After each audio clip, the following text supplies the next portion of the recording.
आणि गारपिटीमुळे शेतकऱ्यांचं झालेलं नुकसान त्याचा संपूर्ण आढावा घेण्यात आला आणि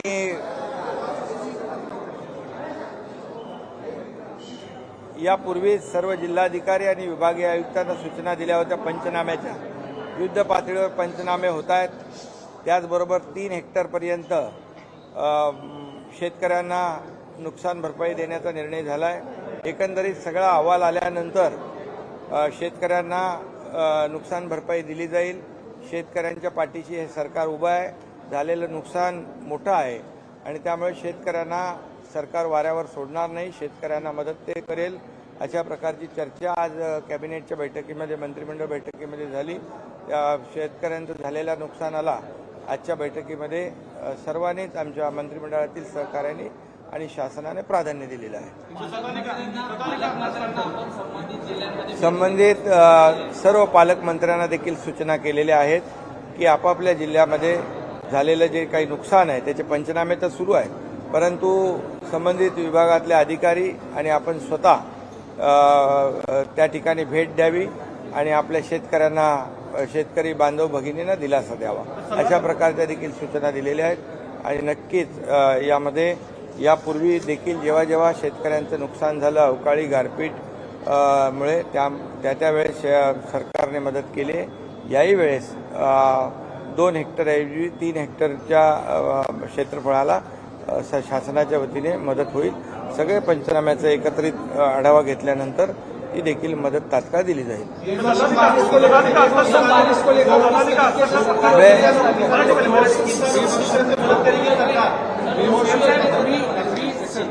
मदतीची भाषा करता आहेत गटाकडून वारंवार आपल्यावर खालच्या भाषेत टीका केली जाते आहे आणि आता तर गुन्हा देखील दाखल केला गेलेला आहे. वारंवार खालच्या भाषेतली टीका आपण किती वेळ सहन करणार? मी माझं काम करतो. सरकार म्हणून लोकांच्या हिताचे निर्णय घेण्याचं काम आम्ही करतो. ते संस्कृती बाळासाहेबांचे विसरलेत, बाळासाहेबांची शिकवण विसरलेत आणि त्यांना त्यांच्या पायाखालची वाळू सरकली आहे आणि त्यामुळे त्यांचा एक कल्ली कार्यक्रम आहे आरोप करणं, खालच्या पातळीवर जी भाषा वापरणं ही आमच्या संस्कृतीमध्ये नाही. आणि या महाराष्ट्रातली जनता सुज्ञ आहे. महाराष्ट्राला एक संस्कृती आहे, परंपरा आहे. आणि मी कालही म्हणालो होतो, जे घरात बसून काम करत होते, फेसबुक लाईव्हवरून काम करत होते, त्यांनी माझ्यासारख्या मुख्यमंत्री कार्यकर्त्याला अशा प्रकारचं शिकवणं हे मला वाटतं. आणि म्हणूनच मी सांगतो या महाराष्ट्रातली जनता सुज्ञ आहे. त्यांच्या बाबतीमध्ये खुद्द शरद पवार साहेबांनी देखील आपल्या पुस्तकामध्ये कार्यपद्धतीबद्दल लिहिलेलं आहे. त्यामुळे मी जास्त बोलू इच्छित नाही. एवढंच मी सांगू इच्छितो की हे सरकार काम करणारं आहे, शेतकऱ्यांच्या पाठीशी उभं राहणार आहे, घोषणा करून फसवणारं नाही. मागच्या सरकारमध्ये मागच्या मुख्यमंत्र्यांनी केलेल्या घोषणा या आम्ही शेतकऱ्यांना जे रेग्युलर कर्जफेड करत होते 50,000 इन्सेंटिव्ह देण्याचा जो निर्णय मागच्या सरकारने घेतला, पण पैसे देण्याचं काम आम्ही केलं. 2 हेक्टरचे 3 हेक्टर करण्याचा निर्णय आम्ही घेतला. NDRFच्या दुप्पट देण्याचा निर्णय आम्ही घेतला. सततच्या पावसामुळे होणारं नुकसानीमध्ये धरण्याचा निर्णय आम्ही घेतला. अशा प्रकारचे अनेक निर्णय सरकारने घेतले. 1 रुपयामध्ये पीक विमा देण्याचा निर्णय आपल्या सरकारने घेतला. त्याचबरोबर केंद्र सरकारचे मोदी साहेबांचे 6,000 रुपये वर्षाचे शेतकऱ्याला देण्याचा निर्णय जो आहे त्याच्यात 6,000 रुपये आणखी राज्याचे टाकण्याचा निर्णय आपल्या सरकारने घेतला. त्यामुळे शेतकऱ्यांच्या पाठीशी उभं राहणारं सरकार आमचं आहे. शेतकऱ्यांना वाऱ्यावर सोडणारं सरकार आमचं नाही. फक्त तोंडाला पानं पुसणारं सरकार नाही, ते पूर्वीचं सरकार होतं आणि हे शेतकऱ्यांना देखील माहिती आहे. आणि सर्व पालकमंत्र्यांना देखील सूचना दिलेल्या आहेत. प्रत्यक्ष झालेलं नुकसान, होणारे पंचनामे याच्यावर आपण स्वतःहून देखरेख ठेवावी, लक्ष ठेवावं, जेणेकरून शेतकऱ्यांना झालेलं नुकसान मोबदला वेळेवर मिळेल.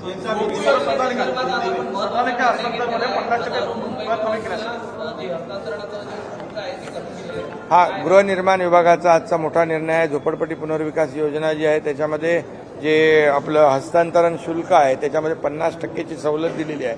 मुंबईतल्या लाखो लोकांना त्याचा फायदा होईल, मुंबईकरांना फायदा होईल. सीएम साहब, किसानों को किस तरीके से मदद मिली और आपके ऊपर किस तरीके की टिप्पणी की जा रही है उसको कैसे देखते हैं? किसानों को आज के मंत्रिमंडल बैठक में ये जो गारपीट है, बेमौसमी बरसात है, उससे जो नुकसान हुआ है उसके बारे में चर्चा हुई, उसको ही प्राथमिकता दी थी. और यहाँ पर आज ऑलरेडी पहले ही पंचनामे करने के आदेश दिए थे, वैसे पंचनामे हो रहे हैं और 2 हेक्टेयर की जगह पर 3 हेक्टेयर का नुकसान भरपाई देने का ही निर्णय हुआ है. और पूरा आंकड़ा आने के बाद यहाँ पर किसानों को तत्काल नुकसान भरपाई सरकार के माध्यम से मदद मिलेगी. ये सरकार किसानों के पीछे खड़े रहने वाली सरकार है. जब जब ऐसे संकट में किसान आए तब सरकार उसके पीछे खड़ी रही है. जैसे आपने देखा है कि सिर्फ हम बोलते नहीं तो करते हैं. पिछली अभी जो बोलने वाले हैं उन्होंने वादे किए, लेकिन उसके वादे पूरे करने का काम हमारी सरकार ने किया, ये भी आपको पता है. और इसलिए किसानों के किसी भी तरह से किसानों के पीछे खड़ी सरकार रहेगी. इसके लिए 1 रुपया में पीक बीमा योजना भी हमने कर दी है. ये जो बेमौसमी बरसात हो रही है उसके बारे में पंचनामे शुरू है. जितनी भी मदद सरकार किसान को करे, बिल्कुल सरकार करे. निचली स्तर की जो टिप्पणी आपके ऊपर की जा रही है, लगातार आप शब्दों के उपयोग किए जा रहे हैं, अभी उनके पास दूसरा कुछ काम है नहीं. टीका टिप्पणी करना, गाली गलौज करना, ये महाराष्ट्र की संस्कृति नहीं है. ये महाराष्ट्र को शोभा देने वाली बात नहीं. ये बाला साहेब ठाकरे जी की शिकवण नहीं है, ये सीख नहीं है. और इसलिए उनको काम धंधा नहीं है. वो टीका टिप्पणी करेंगे, हम हमारा काम करेंगे.